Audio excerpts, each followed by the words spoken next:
Attention, si tu n'es pas à jour sur les chapitres One Piece, oh le loser, il est pas à jour, tu risques de te faire spoiler. Mais si tu as cliqué en voyant Who's Who dans le titre, c'est que tu es sûrement à jour. Alors sans plus attendre, commençons cette vidéo théorie. Dans l'univers One Piece et sa multitude de personnages, on peut évaluer l'importance d'un protagoniste à son style, son esthétique, son flow, ce qu'on appelle son chara design.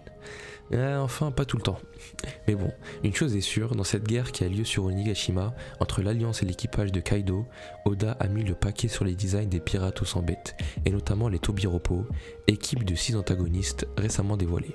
Regardez-moi comment ils sont beaux. Et parmi eux, il y en a un qui attire particulièrement l'attention, j'ai nommé Who's Who.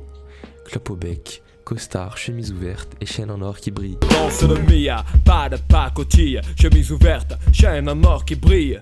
Au-delà de tout ça, Who's Who est un personnage plein de mystères et qui intrigue le lecteur quant à son origine et sa réelle identité. Tâchons de répondre à la question « Qui est Who's Who ?» Who's Who est un personnage plein de mystères et pour plusieurs raisons. La première chose qui captive le lecteur est bien sûr son nom, Who is Who, c'est-à-dire qui est qui. Qui est? Trouve le nom, t'as gagné, t'es champion. Qui est un jeu MB?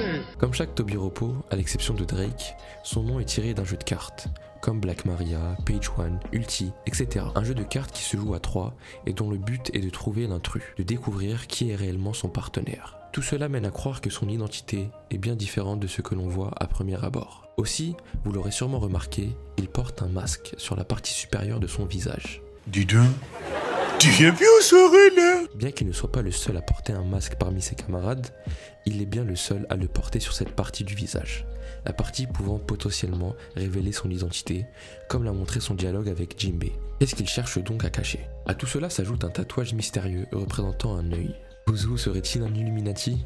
Who's Who Illuminati confirmed. Donc si je récapitule, on a un nom chelou, un masque et un symbole d'Illuminati. Mais ce qui le rend le plus suspect à mon avis est son attitude. En effet, Who's Who a clairement été présenté comme le plus ambitieux des 6 Tobiropo avec Sasaki, voulant se hisser dans la hiérarchie de l'équipage. Et à travers les chapitres, on le voit agir en fond, donner des ordres et prêter peu d'importance au carnage mené par Luffy et sa bande. Maintenant que le mystère est en place, il ne reste plus qu'à nous les lecteurs de spéculer sur sa réelle identité et son origine. La première chose que l'on a pu remarquer vis-à-vis de son tatouage, c'est qu'il est identique à celui arboré par les habitants du royaume Torino. Rappelez-vous, l'île sur laquelle Chopper s'est entraîné pendant la pause des 2 ans.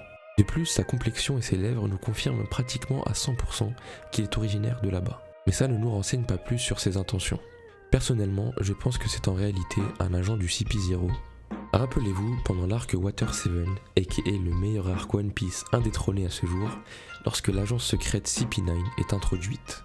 Rob Lucci et sa bande sont des agents ayant infiltré une équipe qui n'est pas la leur, cachant leur véritable identité et pendant un long moment masqués. De même pour les agents du CP0 que l'on voit masqués à Dressrosa et à Wano. Et si cette organisation a pris la peine d'intégrer la Gale et la compagnie, pourquoi est-ce qu'ils n'infiltreraient pas l'équipage le plus dangereux du monde, c'est-à-dire l'équipage de Kaido? L'équipage de Big Mom étant une famille, il est quasi impossible de s'y infiltrer. Donc il est compréhensible qu'il se soit rabattu sur l'équipage aux 100 bêtes. Et en parlant d'eux à Wano, on sait que cette agence secrète y a de grands intérêts vis-à-vis du trafic d'armes notamment. Un intérêt assez grand pour aller jeter un coup d'œil à la capitale des fleurs et sur Onigashima. Et en parlant de coup d'œil, revenons sur ce symbole spécifique. Pour des raisons qu'on ne peut encore expliquer, toutes les personnes et animaux arborant cette étiquette semblent liés et ont la capacité de partager du son et de l'image. En somme, c'est un grand réseau de surveillance. Et qui est-ce qu'on retrouve auprès des membres du CP0? Une autre personne de ce réseau. Une autre scène qui met la puce à l'oreille est lorsque la trahison de Drake est découverte. C'est Who's Who qui le débusque et lui tend un piège. Drake étant un membre de SWORD, et l'agence secrète SWORD étant un ennemi direct et opposé au CP0, la position de Who's Who prend tout son sens. Qui de mieux qu'un traître pour déceler un autre traître? D'ailleurs, restez branchés, on a une vidéo sur l'agence SWORD qui devrait sortir très bientôt. Infiltration, information, trahison, il a tout pour faire un bon agent du CP0 selon moi. Que pensez-vous de cette théorie? Donnez votre avis en commentaire, ça nous intéresserait beaucoup.